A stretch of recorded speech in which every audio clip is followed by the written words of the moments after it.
I want to go to Exodus 35.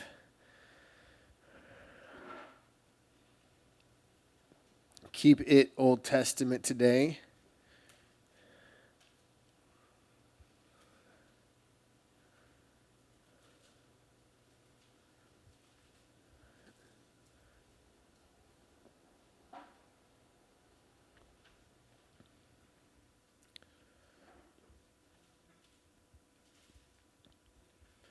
It says Moses spoke. This is verse 4. I didn't say that. Exodus 35, verse 4. I'm going to read a chunk. It says, Moses spoke all the congregation of the children of Israel, saying, This is the thing which the Lord commanded, saying, Take from among you an offering to the Lord. Whoever is of a willing heart, let him bring it to him as an offering to the Lord. Gold, silver, and bronze, blue, purple, and scarlet thread, fine linen, and goat's hair, ram skins dyed red, badger skins, and acacia wood, oil for the light, and spices for the anointing oil, and for the sweet incense, onyx stones, stones to be set in the ephod and the breastplate. All who are gifted artisans among you shall come and make all the Lord has commanded. The tabernacle, its tent, its coverings, its clasp, its boards, its bars, its pillars, its sockets, the ark, its poles with the mercy seats, the veil of the covering, the tables, its poles, all the utensils, its showbread, all the lampstand for the light, its utensils, its lamps, the oil for the light, the incense altar, its poles, the anointing oil, the sweet incense, the screens for the door at the entrance of the tabernacle, the altar of the burnt offering with its bronze grating, its poles, all its utensils, all the laver and its base, the hangings of the court, its pillars or sockets, the screen for the gate of the court, the pegs of the tabernacle, the pegs of the court and their cords, the garments of the ministry for ministering in the holy place, the holy garments for Aaron the priest, and the garments of his sons to minister as priest. And all the congregation of the children of Israel departed from the presence of Moses. Then everyone came whose heart was stirred, and everyone whose spirit was willing, and they brought the Lord's offering for the work of the tabernacle of meeting, for all its service, and for the holy garments. They came, both men and women, as many as had a willing heart, and brought earrings, nose rings, rings of necklaces, jewelry, and gold. That is, every man who had made an offering of gold to the Lord, and every man with whom was found blue, purple, and scarlet thread, fine linen, goat's hair, red skins of rams, badger skins, brought them. Everyone who offered an offering of silver or bronze brought to the Lord's offering. And everyone with whom was found acacia wood for any work of the service brought in. All the women who were gifted artisans spun yarn with their hands, brought what they had spun of blue, purple, and scarlet, and fine linen. And all the women whose hearts stirred with wisdom spun yarn of goat's hair. The rulers brought onyx stones, the stones to be set in the ephod and in the breastplate, the spices and the oil for the light, and the anointing oil and the whole and for the sweet incense. The children of Israel brought a freewill offering to the Lord. All the men and women whose hearts were willing to bring material for all kinds of work which the Lord by the hand of Moses had commanded to be done. And Moses said to the children of Israel, See, the Lord has called by name Bezalel, the son of Uri, the son of Hur, of the tribe of Judah, and he has filled him with the Spirit of God in wisdom and understanding and knowledge and all manner of workmanship, to design artistic works, to work in gold and silver and bronze, in cutting jewels for setting and carving wood, and to work in all manner of artistic workmanship. And he has put in his heart the ability to teach. In him and Aholiab, the son of Ahisamach, the tribe of Dan, he has filled him with skill to do all manner of work of the engraver and the designer and the tapestry maker, in blue, purple, and scarlet thread, and fine linen, and of the weaver, those who do every work, and those who design artistic works. And let's pray. Lord, thank you for this session. Just thank you for just the encouragement in your word to be gifted artisans, people who bring our best to you. And God, we want to be counted among the Bezalels of heaven, guys that took seriously the work that was set before them and were skilled craftsmen. And we ask this in your name, amen. I don't know if you guys have ever met a really skilled craftsman, like someone who when they're working, whether it's with wood or metal or whatever it is, you kind of sit back and are kind of in awe of how good they do what they do. I've got a friend, he's a contractor, but he was at the ranch with us, when we had a flood, and we were putting up the fake paneling that goes on the ceilings, and just to watch this guy work. I mean, I do a lot of do it yourself type projects, and I do them poorly. And to watch this guy work was pretty phenomenal. And then he came to my house because my wife wanted a bigger kitchen sink, and we have granite countertop. And we're like, how are we going to ever get this thing in here? And he's like, well, I can cut the granite. I'm like, wow, okay, I want to see this. In freehand, he just cut this perfect square out of our granite countertop. And I'm sitting there like, this guy is gifted at what he does. I want that same kind of like inspiration when I see, when I see someone like that who's doing what God's called him to do. I want that to kind of translate into what we do as musicians. Obviously, that's kind of the focus of that chapter. And obviously, in that chapter of Exodus, what you had was people gifted in setting stones and weaving materials, and it wasn't just men; it was women too, gifted in threads and delicacy, all these things that they brought before God, even in baking of the things, the baking of the specific foods, the making of the oils that went into lighting the lamps. Like, these were gifted people that God gifted. And they did what God called them to do with great skill and reverence. And I think that's something that, we, whatever aspect of worship ministry you're involved in, like our super tech guy here, like all those things require a lot of skill and talent. And they're obviously to be, anointed by God, as we just spoke about in our previous study, but something that is obviously done with excellence as much as we can. And so how do we do that? You guys, just a little bit about myself. I started really out playing acoustic guitar when I was a freshman. I got cut from the baseball team, and I was already playing guitar at that point, but I really didn't have anything else to do. And so I just poured my life into worship and to praising God. I had already had background in music, but I honestly didn't play anything. I played soprano saxophone my 3 years when I was in junior high, and I was awful. I was on the B team. Or they call it second chair, but you know what I'm saying. I was not any good. I took piano lessons 2 different times as a kid and didn't stick it out because I never practiced. I had no interest, and my mom kept kind of spurring me on, encouraging me. But my dad had an old acoustic guitar that he rarely played. Maybe once every 6 months he'd pull it out and play a song. And so I found it one day, and I bought a chord book from a local Bible bookstore of a CD I liked, and I went home and learned these chords and started playing along with the worship music. And that was kind of the beginnings of my journey. And, I've kind of always been that mentality of see a need, fill a need. I'm going to go where God calls me, but at the same time, when there's an opportunity, I'm just going to kind of dive in. And so I was able to lead worship for a high school group. Years later, as I was the junior high pastor, I was putting together a school of rock, if you will. I had all these kids who were gifted musicians, worship leaders, and one is even on, leads worship at our church now. But we had this cool group of junior high kids that could play, but we didn't have a drummer. And so I was like, well, that's me. I'm the drummer. We gotta make a band, and you gotta have a drummer. And so I didn't start playing drums probably until I'd played guitar for at least 10 years. And so drums came later, and then actually it wasn't until Brandon came on staff the first time. He's been on staff twice now at Calvary Tri-Cities.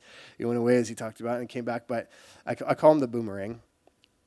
It wasn't until he came on staff the first time that I even learned how to play piano. I always had a piano in my house because it looked cool.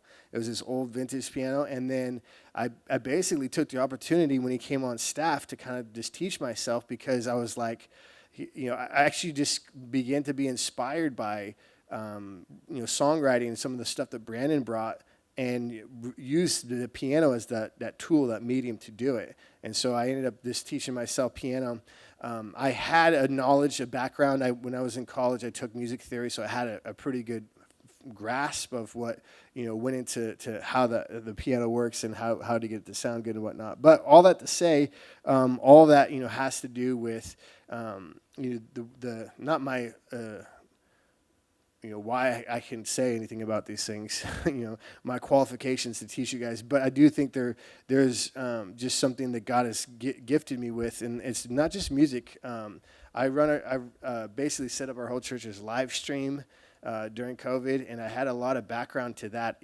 For years I worked in radio here at the church. I edited all Pastor Steve's Bible studies, and then I ended up producing his TV show.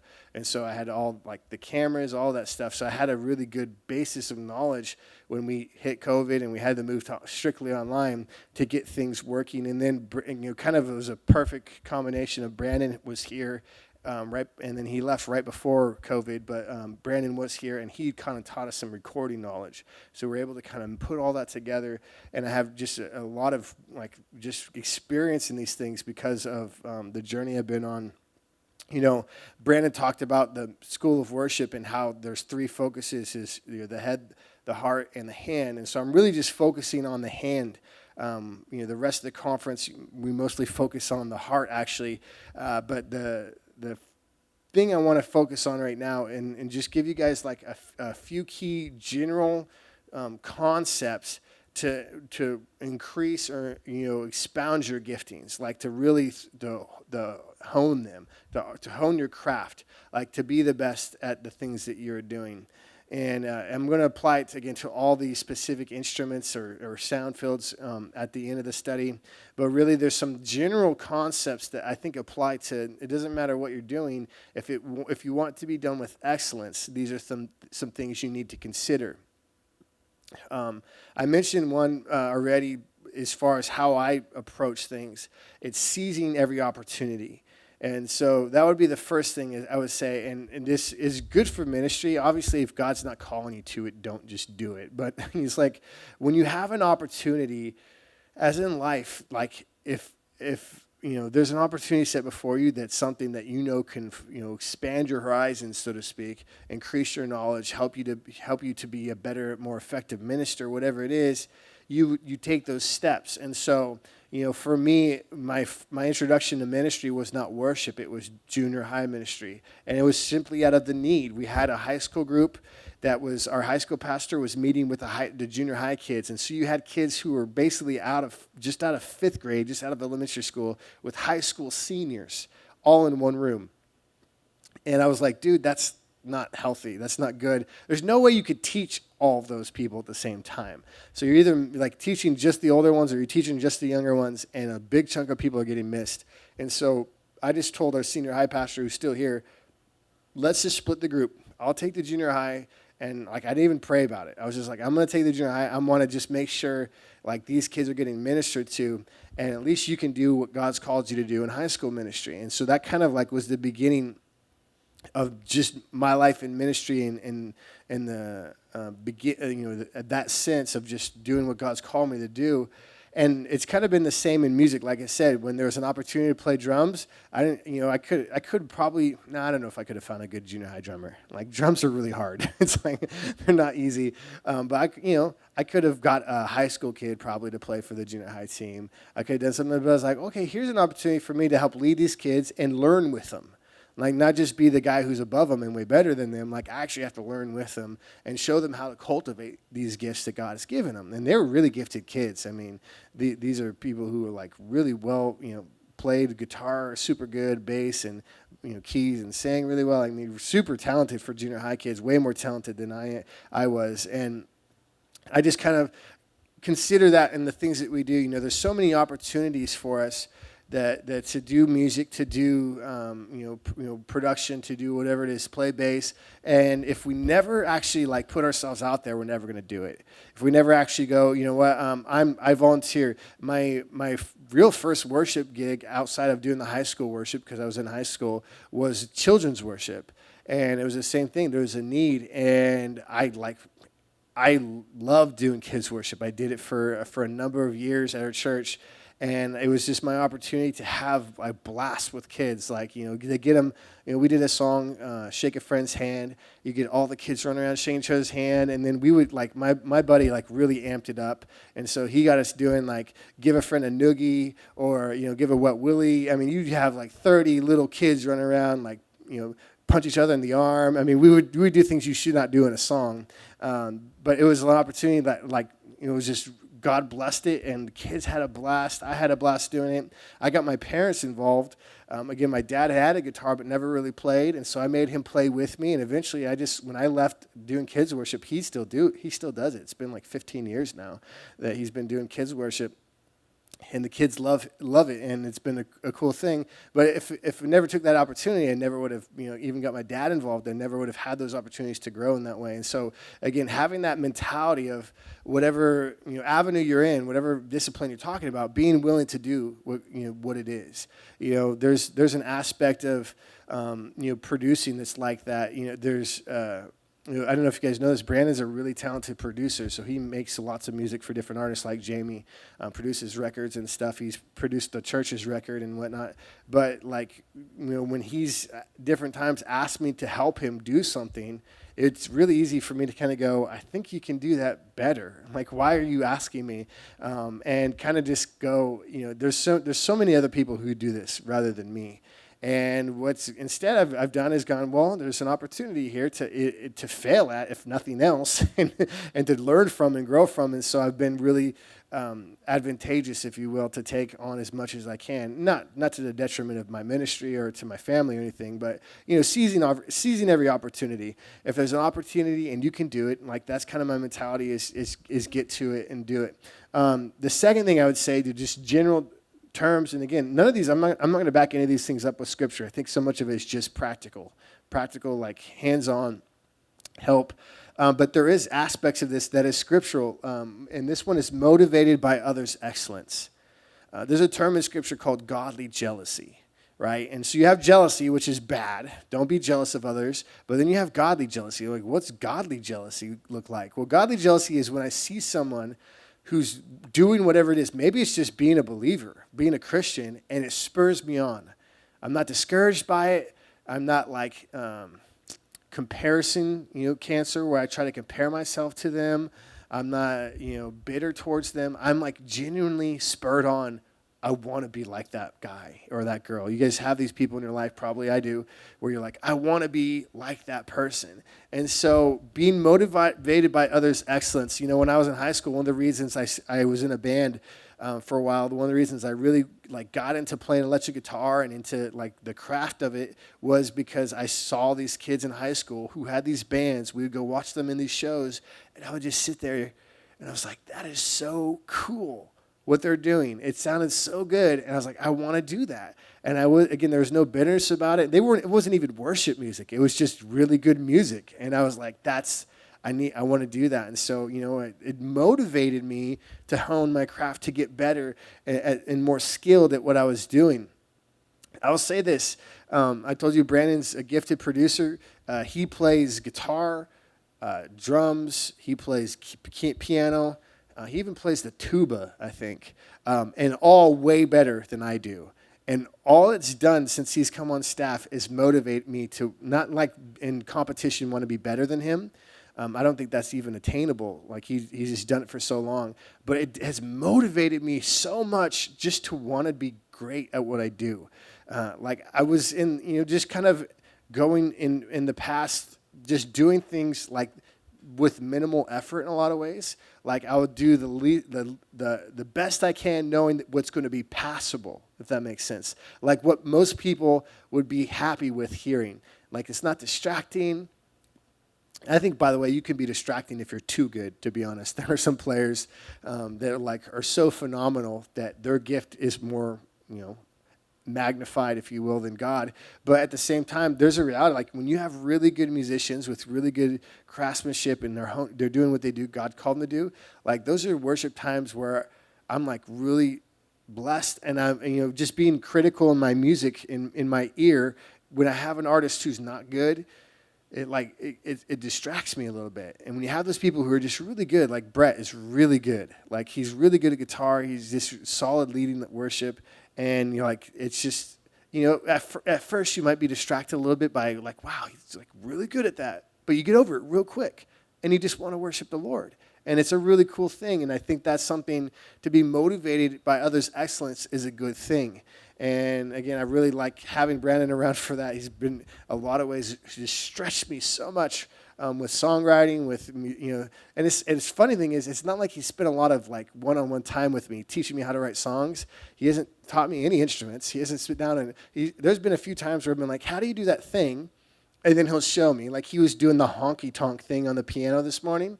I asked him, like, how do you get the honky tonk? And he showed me what, basically what you do on the keyboard to get the sound goofy. I don't know how else to describe honky tonk type music, but to make it sound jazzy, if you will. And so there's been a few times, but for the vast majority of like my musical journey, the last 6 years since he's been around, it's been my personal motivation to grow. It has nothing to do with him. It has nothing to do with what he showed me. It's just seeing what he does and wanting to be better at what I do. Does it make sense? Like that godly jealousy, I think, is good.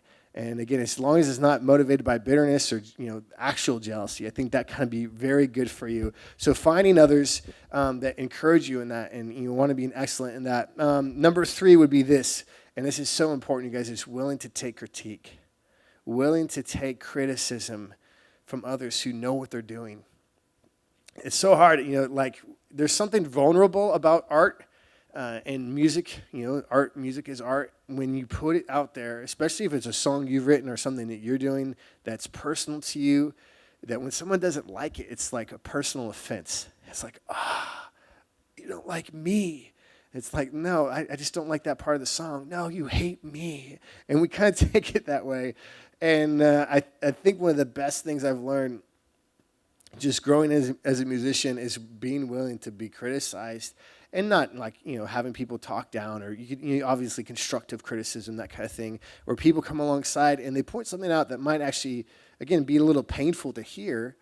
Oh, you know what? The way you're playing that, it's a little off. You need to do this. Brett's actually done that with me a few times. He's like, hey, can you do this? What you're doing there is a little off. And I wasn't like devastated. I was like, oh, that's a good point. I appreciate the feedback, and I want that from people. And I actually I thrive on it. I thrive on that feedback. Like I want you to tell me, when I'm doing something that's wrong. My wife, when I was first in ministry, I would teach our junior high group, and she was so faithful to give me her feedback. She'd be like, yeah, you shouldn't do that.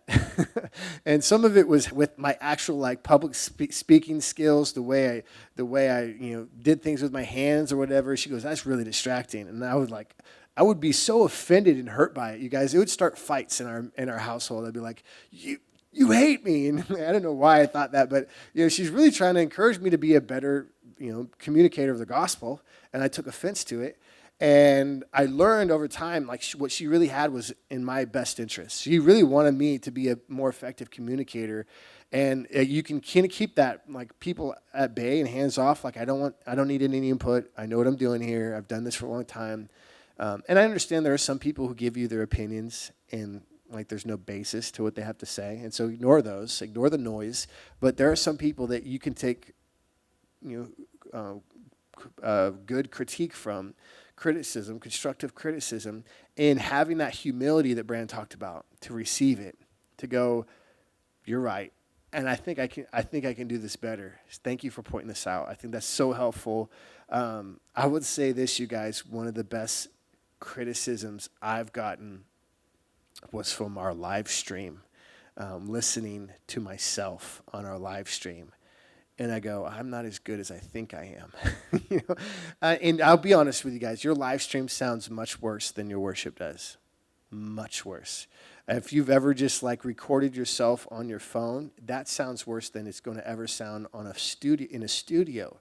And the reality is it's like, I don't know what it is about the live stream, but it strips away every like thing that might cover up any problem, like any issues you have with tone, or being out of pitch on your singing, and it magnifies it. And it's not a bad thing to go back through, and this is one of the ways I've grown actually in this last couple years through the help of COVID and online services, is going through and going, how do I improve that? It's not going to be perfect. No one has perfect pitch all the time. Even your most famous singers out there have like auto-tune on their voices and stuff. But I do want it to be like, I want it to be better.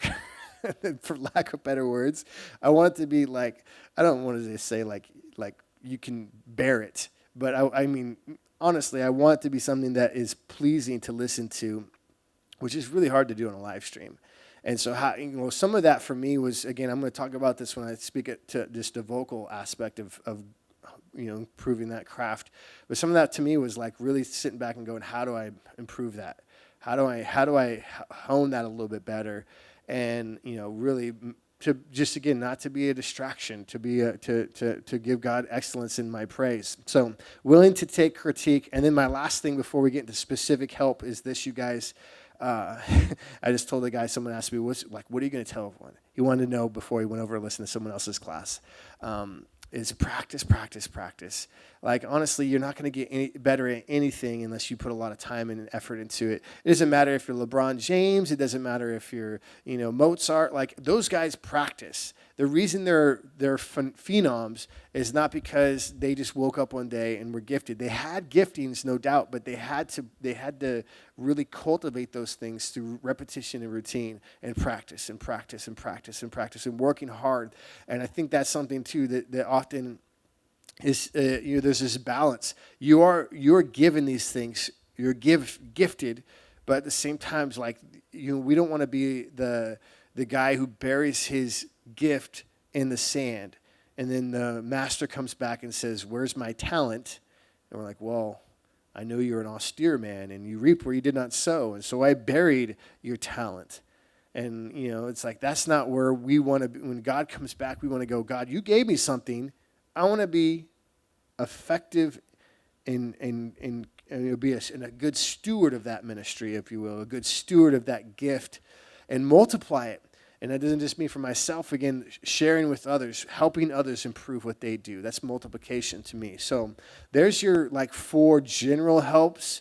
Some more specific help, and this is for musicians, but just speaking to music theory. I told you I took theory in college, and for a guitar player, it wasn't super helpful at first, because a lot of the things that I I learned in music theory didn't apply to me strumming a guitar. It didn't really improve my ability to play all of a sudden. But what I realized is that as I grew as a musician and moved just outside of strumming a guitar into other things, I was able to take some very basic concepts that I learned, and it kind of expounded my horizon. It just gave me a bigger landscape of how to worship and the medium in which I worship. And so having some basic understandings of things like harmony. Hopefully you guys know some of these things, but just even understanding what a key is. When you're we're in the key of G, it's important to understand what you're saying when you say those things. I think if you're a keyboard player, they typically understand theory better because the theory is laid out in front of them. On the piano, you see all the notes. You understand how they work in thirds, for example. So when you play a chord on a guitar, you're putting fingers in a certain place, but there's nothing labeled, so it's completely random. I honestly, when I first started playing guitar, I had no idea there was different notes. It didn't even make sense. I understood I had to tune the guitar, but it didn't really register with me that when I played a G, I'm not actually just playing a G, I'm playing a G, a B, and a D as well. And then when I began to do theory and I began to connect these dots, there's multiple notes there. And that's what harmony is. It's taking these multiple notes and kind of moving them along together. And it began just to kind of revolutionize the way I thought of things, and even helped me to be really quick at changing keys and figuring out how to change keys. To one of the things that we not really critique our worship leaders on, but we try to encourage them with is to kind of maintain a key throughout a worship set. And if you're going to change, have it not be drastic. So not go from the key of B to the key of G, or from the key of E down to the key of C. When you do a transition where the keys are so far apart, there's no chords that are in common, you end up it sounds very abrupt, and I don't want to say spirit quenching, because I think there's sometimes that it's fine, but there are times when it's not awkward, but just it's out of place is the best way I could put it. When a set just goes from key to key, and even if they're different keys, but it's smooth and transitions are there, it's not distracting. People are they get to be engaged in worship the whole time without any weird things that might just get their eyes off the Lord. So that's something, understanding what a key, again, what a chord is. That was a huge thing for me, figuring out that there's more notes than just the one I'm playing. Those are good principles of harmony, and they really if you even take just on a chord chart, if you have a C, a G, and a D, and then you just look at all the notes that are in those chords and realize those are the notes that someone is singing when I play those chords. That's why they sound good. Hey, if this is the note they're playing, and you can maybe figure it out on the piano or on the guitar what they're singing, you can figure out what other notes are in there so you could sing along with them and harmonize. That's the principle, basics of harmony, is figuring out what other notes work in that chord so I can support that melody. And it's really, again, some very simple things, but those kind of things are super helpful. This one is less, what I want to say, it's less popular, but practicing with a click or a metronome. I mean, if you're a drummer, you got to do it. You got to practice. And actually, I'll say this when I get to the drums, but I'll say what I was going to say for when I get to the drums. But practicing with the timing, because really, what do you have in music? You have notes and you have timing. You have harmonies and timing. Those are the two most fundamental parts of music. When I taught guitar lessons, I don't do anymore. When I taught guitar lessons, I'd have students who were having a hard time transitioning between chords. And so what they'd do is they'd pause as they would transition. They're singing a song, "How great is our God. Sing with me, how great." I go, you can't do that, okay? Timing at that point in that regard is way more important than your chord. Okay, you can sit there and mess the chord up, but if you stop the song is done. Okay, you can't do that. So that timing is such an important aspect. So many worship bands have moved to like in-ear monitoring and doing click tracks. They're awful. I hate clicks. But what happens is when you're worshiping with a click is you get used to it, and it's just a click. And you can, at first I was like, how do I worship with this nonsense in my ear? But eventually, it's just something that goes on and on and on, and you learn to worship with it. And actually, in a weird way, it's comforting as a musician to have it there, and it keeps you on track. Now, if you can do it without the click, even better. If you have really good timing and you can stay on without that, you're golden. And obviously, if you have to have a click because you're staying onto a track, then you have to have a click, so you can do both. That was another thing. Brandon came on, and the first time he came on staff, he was wanting to practice, and he was wanting to record our practice sessions just to kind of critique the worship time. And it was just me, him, and Matt. Like we're the only ones on staff, so we couldn't like ask musicians during the week to come do this. And he's making me play to a click on the drums. I've never done it. It was the most stressful practice times I've ever had. I'm like trying to, and then we've done recordings since then, and I'll play a banjo part or I'll play a acoustic guitar part, and it's like there's the click going, and it's like stressful. And it took me a while to get past that stress because I wasn't comfortable staying on time as tight as I need to be is what it really came down to. And once you get more comfortable, you're like, oh, okay. It's actually, again, kind of like almost comforting. You can fall back on the click, and you don't have to, it's good. So that's my encouragement to just theory in general. I want to address keys first. Do you lead from keys when you play, or you do? Awesome. And so if you're a keyboard player, I will say this: a lot of really good piano players aren't very good at keys. And it's kind of funny, like, if you could play Mozart, you'd think that'd translate into playing, Cornerstone. It would translate into playing How Great Thou Art or something. And it doesn't. There's obviously some basic fundamentals that do, like being able to play the notes and stuff is really, to timing, all that's really good. And, but when I talk to keys players, usually one of the bigger issues is they don't really understand their role. And all this, I would say, is subject. I'm going to say this about every instrument is playing the room, and what I mean by that is who's with you, what support do you have. If I'm playing with just the piano, I play a lot different than I'm playing with a piano and guitar. I play way different than I'm playing with the whole band. Okay, every layer that I add another instrument, the less I do on the piano, and I have a different emphasis even. And so when I'm playing just by myself with piano, I usually have just a little bit of a pad behind it. And that's one of the things I would say to a keyboard player is learn layers. Okay, not just a piano. You want to learn the layers like Jamie had a pad going. Having something that kind of like is fundamental behind, it's a backbone, if you will, the music. If I'm playing behind, I'll have a pad really low. and I'm playing the piano as an emphasis, and I got to keep time really well, so I have to do a lot of dung, dung, dung kind of things on the piano. If I have an acoustic guitar and they can do that rhythm, even though the piano is a rhythm instrument, even if they're doing that rhythm, I don't have to focus as much on that. And then as you enter more band members into the mix, I actually play the piano a lot less, and I'm going to play the pads a lot more. I'm going to add those textures that maybe are not there because there's so many instruments that are in that middle frequency range. Not the bass, but the acoustic guitar, electric guitars, your vocals, and the keyboards are all in the same essential frequency range.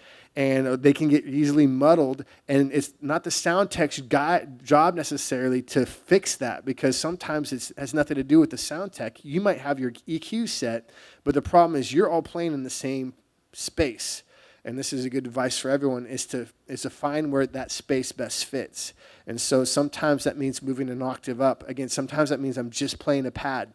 I'm just changing the textures of that pad, or the trim of it, how it fluctuates, that kind of thing. I'm not even necessarily playing the parts. And then when you do play a part on the piano, it sticks out. And it could be something that really adds to the whole band's process, rather than just being the guy who chucks through every song, every time, everywhere. So you hear bands like that. And the funny thing is, it's not that they're not talented. Every musician on stage is talented. The bass player, the guitar players, everyone's playing 100% all the time. It's like a wall of music coming at you, and it sounds awful. You're like, why does it sound so bad? And then you hear a really good band, and you notice everyone is doing things really, really good, but they're doing very, very minimal, like very, very little amounts. And when you got that going, again, the more people you have, the less you have to do.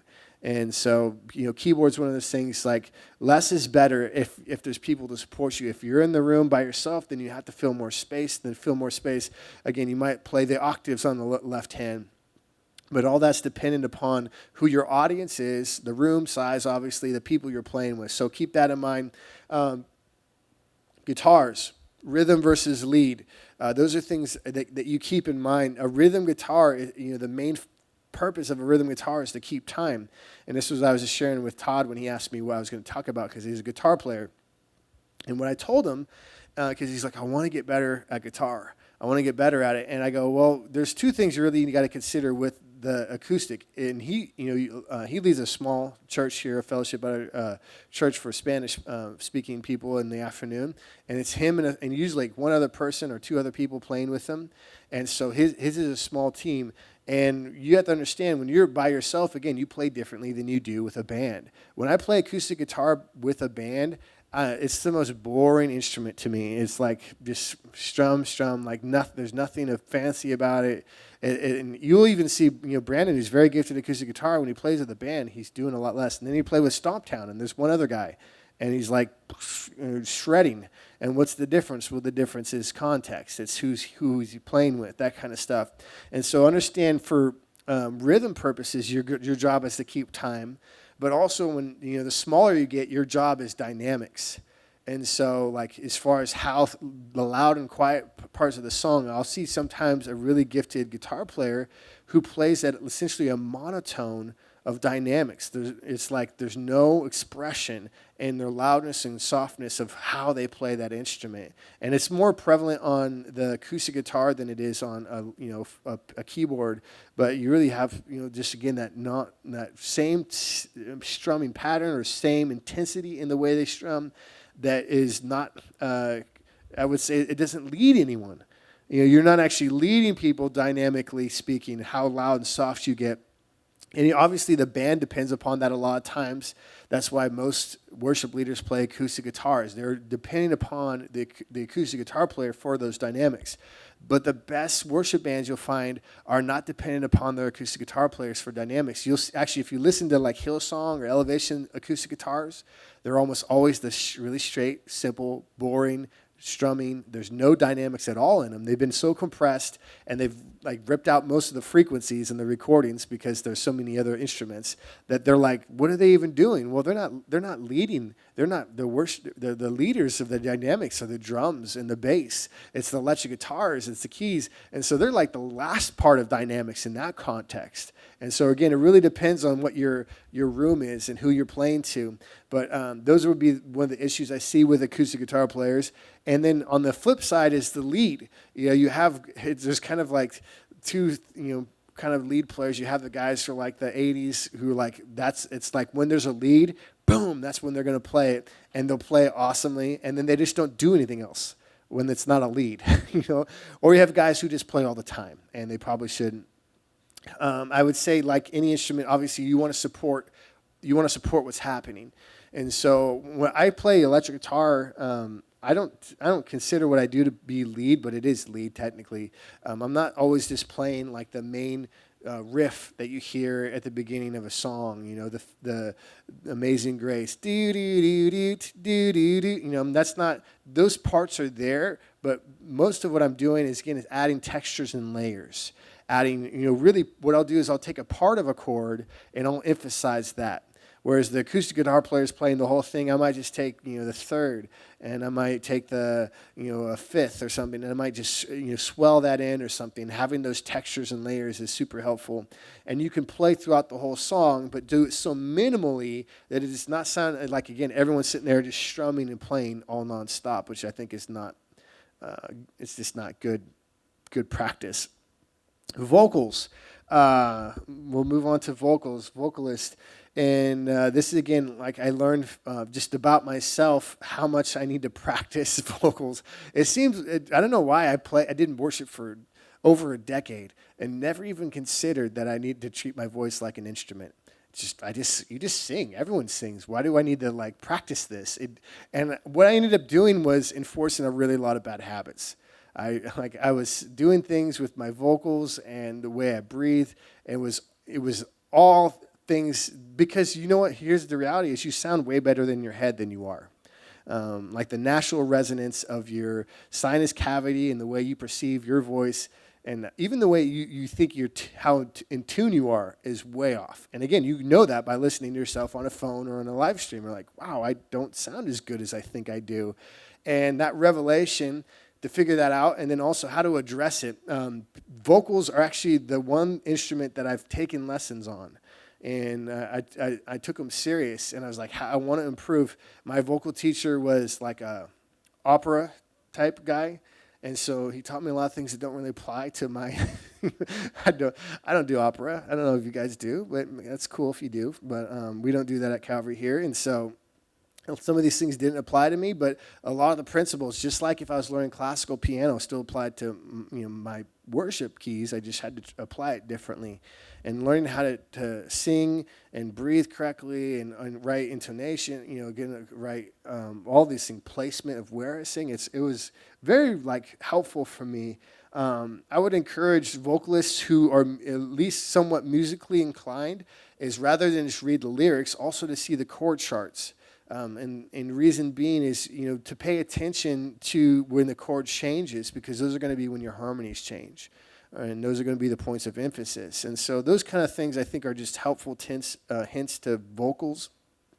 And I would say, again, an area that is very sorely lacking still in my skill set, but something I probably spent more time in practice than I have in a lot of the things that I play.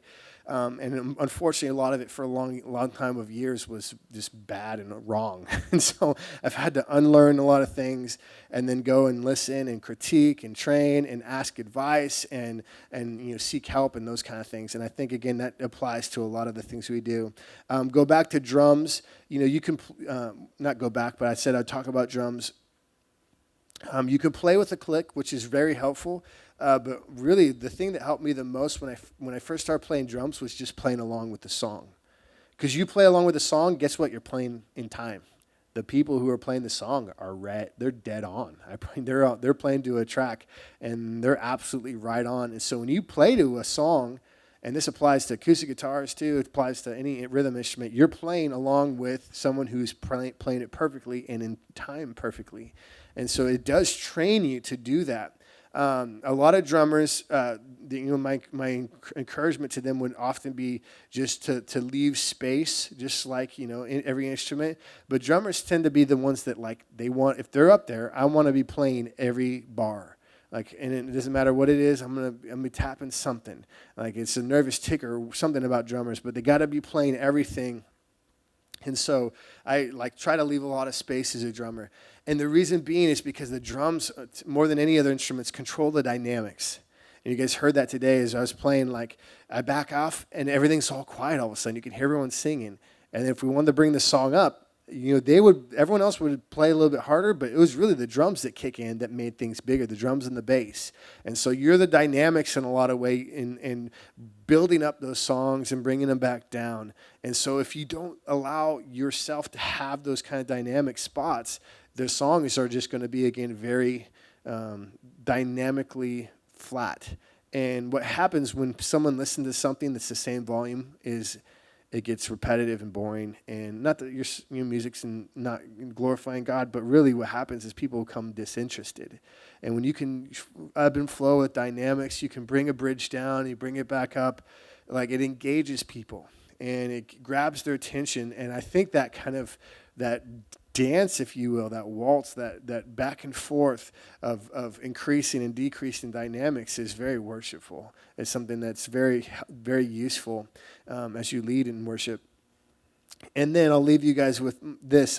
My bass players, by the way, since we do have some bass players in here, I didn't have this on my list, but my encouragement to you guys is just be on time, be faithful, be the faithful band member, be the one who always shows up, always has a good attitude, always plays the right notes, knows the songs. That would be an encouragement to everyone too.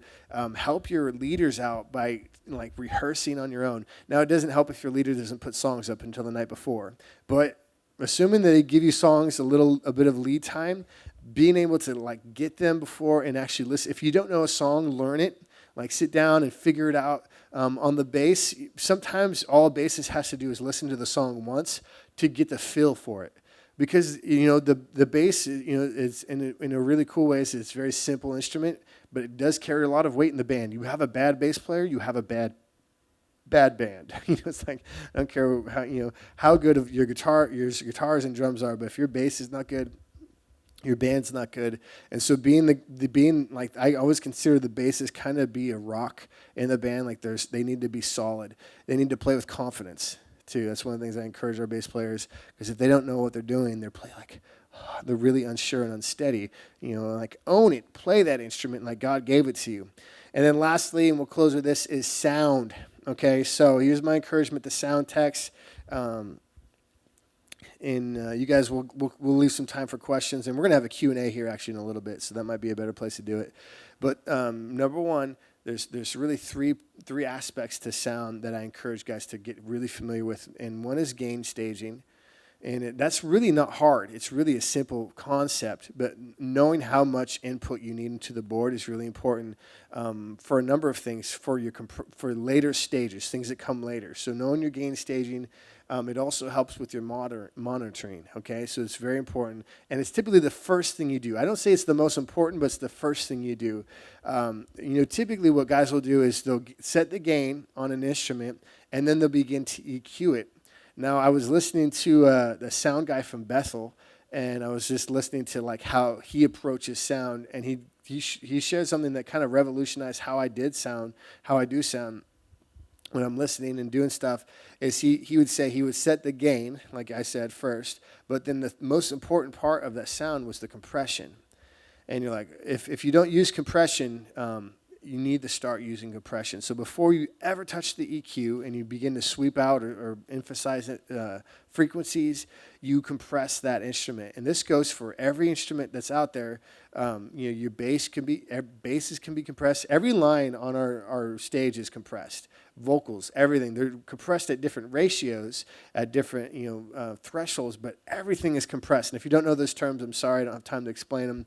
But that's by far the most important in shaping the tone of an instrument, and actually essentially being able to allow for dynamics. Because if you don't have any compression, you either have a really soft instrument or you have an instrument that has so much dynamics that it's like it's obnoxious. Like you can't, when they play quiet, you can't hear it, and when they strum, it's too loud.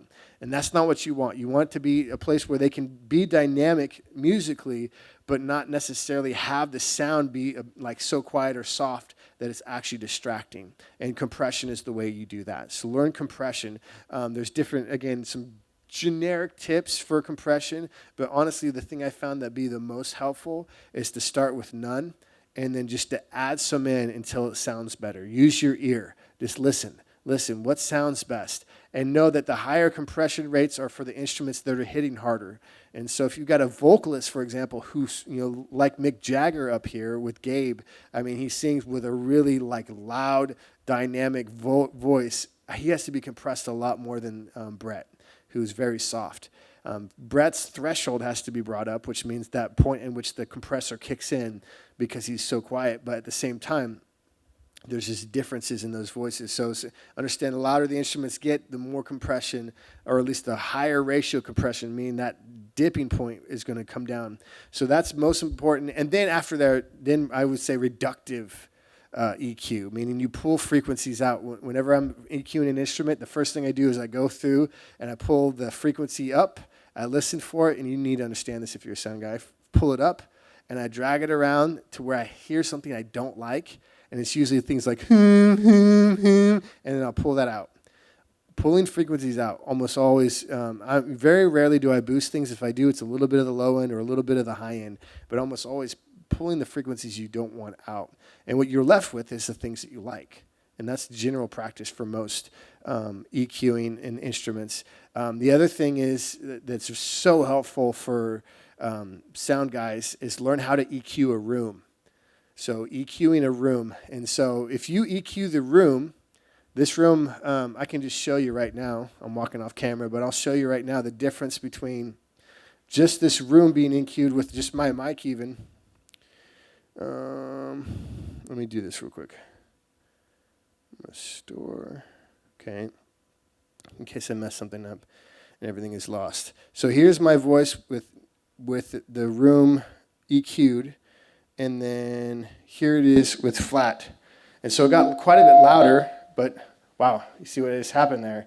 I had pulled out a lot of these frequencies that sound awful, and there it's back to being EQ'd. The EQ on the vocal itself, if you EQ the room correctly, you don't have to do a ton. So you're not going to do a lot of reductive EQing. What you're doing is you're getting all the resonant frequencies that sound bad, and this applies to like everything in every instrument. You have frequencies when you're playing an instrument. Your room has these frequencies too. They vibrate at these certain frequencies, and if they're overemphasizing portions of those frequencies, it's going to sound bad. So you pull those things out. You pull them down. And the best way to do it is, honestly, you get a 32-band EQ, whether it's built a digital one or get an external one, and go through, take a microphone, like usually pretty standard, like a 58, something really basic, and put it in the room in front of the speakers, and set the fader at unity. Sound guys know what I'm talking about. And then turn the gain up till it starts feeding back, and then pull that frequency out. And pull it up, and then hear the frequency and pull it out. And keep doing that over and over until you pull all the frequencies that are gross in the room. And then the room sounds a lot better. It doesn't sound perfect because it's like this room, we have some weird spots that just grab sound and stuff. We got things hanging down that do stuff. But it sounds way better, as you guys could probably agree, just testified to just flipping that thing on and off. So I'm going to close with that.